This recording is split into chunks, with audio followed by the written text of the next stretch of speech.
दोस्तों नमस्कार, बहुत स्वागत है आपका चौकस भारत में। मैं आपका दोस्त ब्रजेंद्र। बिहार की राजनीतिक जो परिदृश्य है बिहार का, वो अब इस कदर हावी हो रहा है नेताओं पर कि अपने ही खाने में, अपने ही दल में लोगों का कोई सुन नहीं रहा है। अगर हम जनता दल यूनाइटेड की बात करें तो पिछले कई दिनों से ये बात चर्चा में है कि ललन सिंह जी अब जनता दल यूनाइटेड के वैल्यूलेस व्यक्ति हो गए हैं।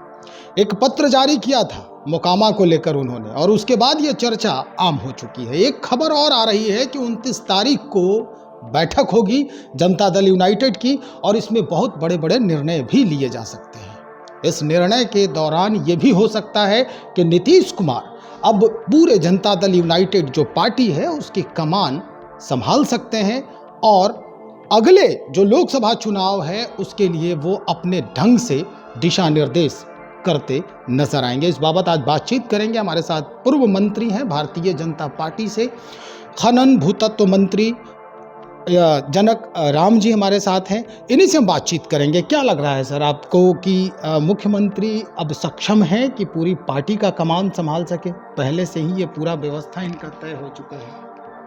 मैं बिहार के मुख्यमंत्री आदरणीय नीतीश कुमार जी को सम्मान करता हूं। बिहार की जनता ने एनडीए को जनादेश दिया था। मुख्यमंत्री कल भी थे, आज भी हैं, कल रहेंगे नहीं रहेंगे इसकी जनता ने तय कर चुकी है। मुख्यमंत्री जी को ये मालूम है। आज जिस दल का नाम आप ले रहे हैं उस दल में नीतीश जी का ये हालात उनके दल के लोगों ने ही बनाया है। और जिस व्यक्ति का आप नाम ले रहे हैं तो आदतन बिहार के मुख्यमंत्री आदरणीय नीतीश कुमार जी की रही है।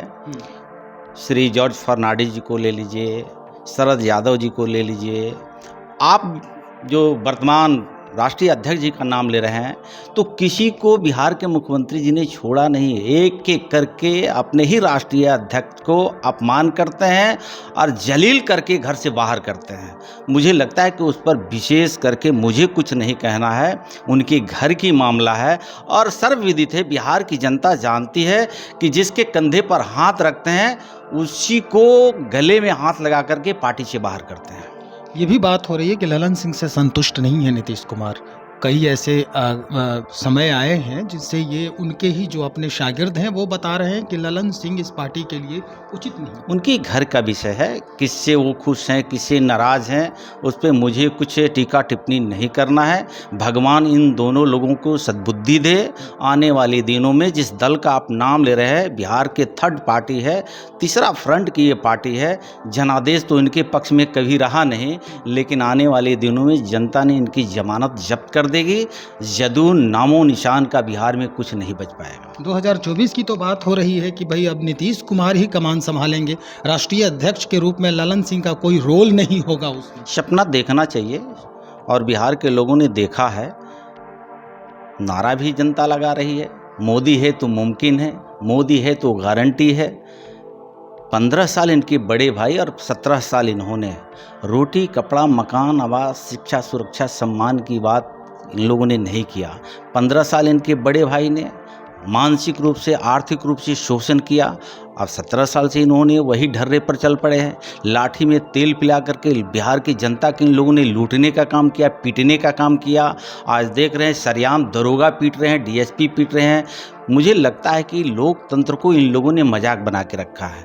लेकिन जनता अब 5 साल के जनादेश की इंतज़ार करती है। आने वाले दिनों में जनता इनको सबक सिखाएगी। मुझे लगता है कि जहां देश के यशस्वी प्रधानमंत्री नरेंद्र मोदी जी के नेतृत्व में बिहार ही नहीं, देश ही नहीं, दुनिया में एक डंका बज रहा है, ये आने वाले बिहार की जनता तय करेगी। नरेंद्र मोदी जी के सामने दूसरा कोई नेता नहीं टिक पाएगा।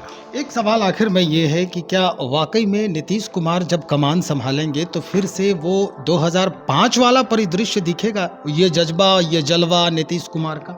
मुझे लगता है कि 15 में 2 सीटें पे इन्होंने निपट गए थे और आने वाले दिनों में वो भी 2 सीट पार्लियामेंट का इनका बच पाएगा कि नहीं बच पाएगा, ये जनता तय करके बैठी हुई है।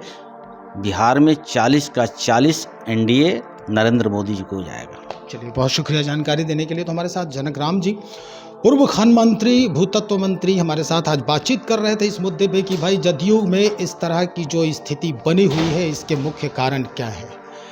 इन्होंने स्पष्ट कर दिया है कि जो राष्ट्रीय अध्यक्ष के पद पर जनता दल यूनाइटेड का बैठा है उसके जो हस्र हुए हैं वो क्या थे।